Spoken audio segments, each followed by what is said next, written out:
Hello mga ka-agri. Ngayon nandito po tayo sa isang vegetable farm sa Rojas, Palawan na ginawang Bougainvillea Farm para maging farm tourism site dahil po sa ganda ng kita sa pagbubulaklak. Kami na. So pag kinatings na yan siya, Idudugtong doon sa native. pwede rin siya nasa paso, pwede rin, bibenta ko na rin siya. Tingnan na siya. Ito po. Ganda. Mga kabugis, ito po yung Farman Garden dito po sa Barangay Tagumpay, Roas, Palawan. Ito yung mga hybrid na binili ko sa Jensan, Bulacan at Isabela. Meron din po tayong imported na pinick up ko talaga doon sa Malaysia. Nasa 1 hectare yung Bougainvillea Farm. Ngayon maraming tanim na local pero may marami na rin tanim na hybrid. So preparation ito sa agri-tourism. More than 1 hectare yung Bougainvillea Farm na ito. Ito po yung ilan sa mga hybrid na bougainvillea na nabili niya sa ibang lugar. Umaabot po siya hanggang Malaysia. Then itong mga hybrid na bougainvillea, idudugtong po niya ito sa mga native na bougainvillea. Meron siyang isang section kung saan pinapalaki niya yung mga puno at idudugtong niya itong mga hybrid na bougainvillea. Magiging farm tourism site itong lugar na to. At the same time, magbebenta rin siya ng mga grafted na bougainvillea. Ito yung nursery preparation po para sa maramihang rootstock na gagawin. Kayo na pag-design ito, sir? Oo. So yung pupuntahan natin sunod ay ang mga native na pinapalaki.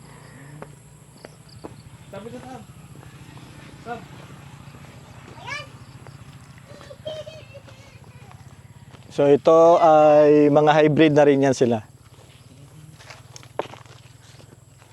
Bagong tanim na. Months na rin siya kaso inabot ng init kaya ganito.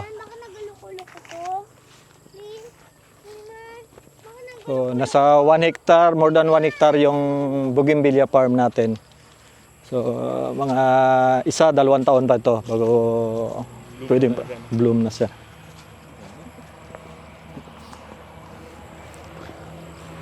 Ito ay dating irrigation ng NIA, so magiging water impounding ko siya. Baka na tubig. Oo.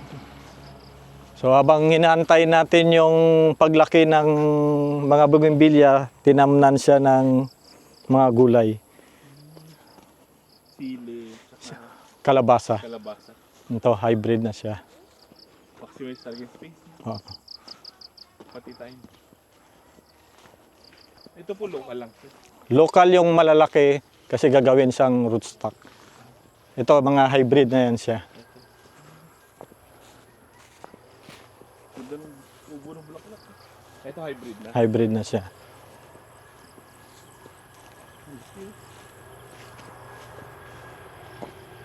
So ito, native pa rin siya. Native.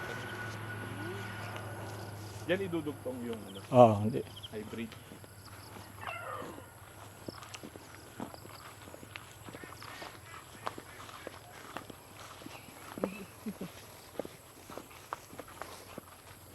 Magiging ano na po ito?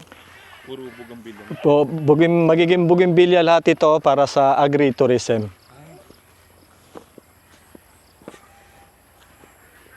So, ganito talaga sa rin, ano niya? Trellis.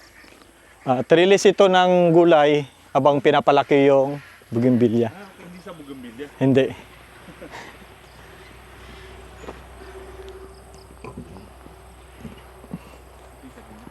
Ito yung kanina, so walang problema sa supply ng tubig. Tubig. Ilo. Oo. So ito siya, hybrid na rin siya. Ay, ito po.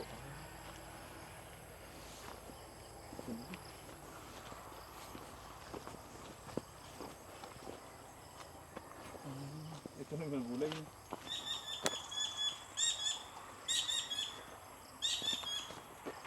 Pagkatapos mamulaklak nito, ipopruning na siya para mas mabilis lumaki yung bougainvillea. Maganda pa tignan kaya hindi pa pinupruningan. totoong video?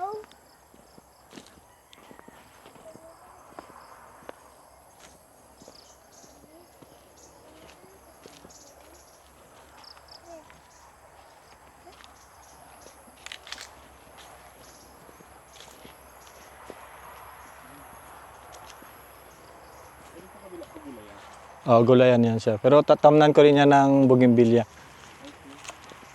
Bougainvillea na rin. Oo. Basta lahat ng area na to ay bougainvillea farm siya. Lapit sa source ng tubig.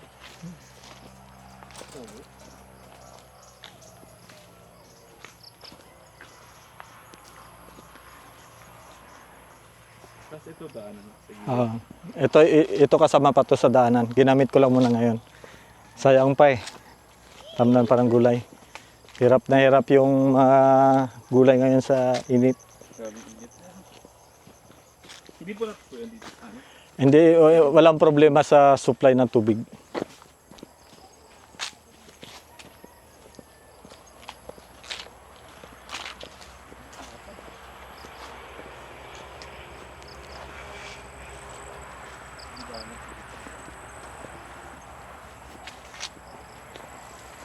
So yun sa mga hybrid na yan siya.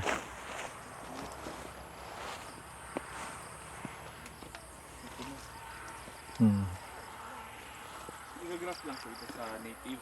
Igagrap yan sa native. Tapos may ano rin, may yung tawag ay rooted na hybrid lang talaga siya. Pag mong multicolor po, hindi na. Mayroon din, pwede pag may grafting na.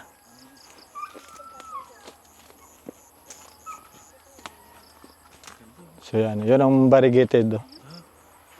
Ibang dahon.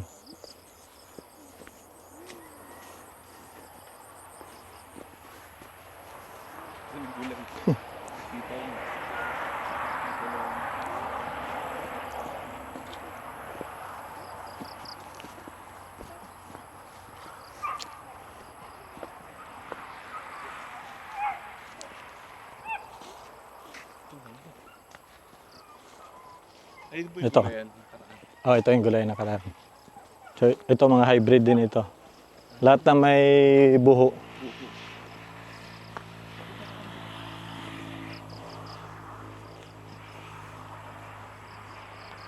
Itong harap gano'n na rin.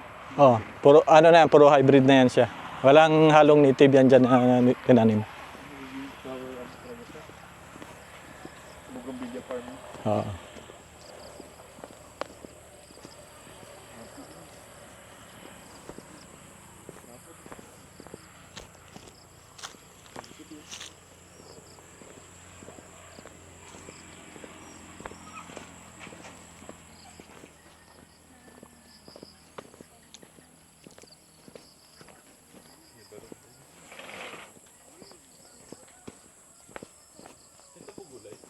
Mga gulay.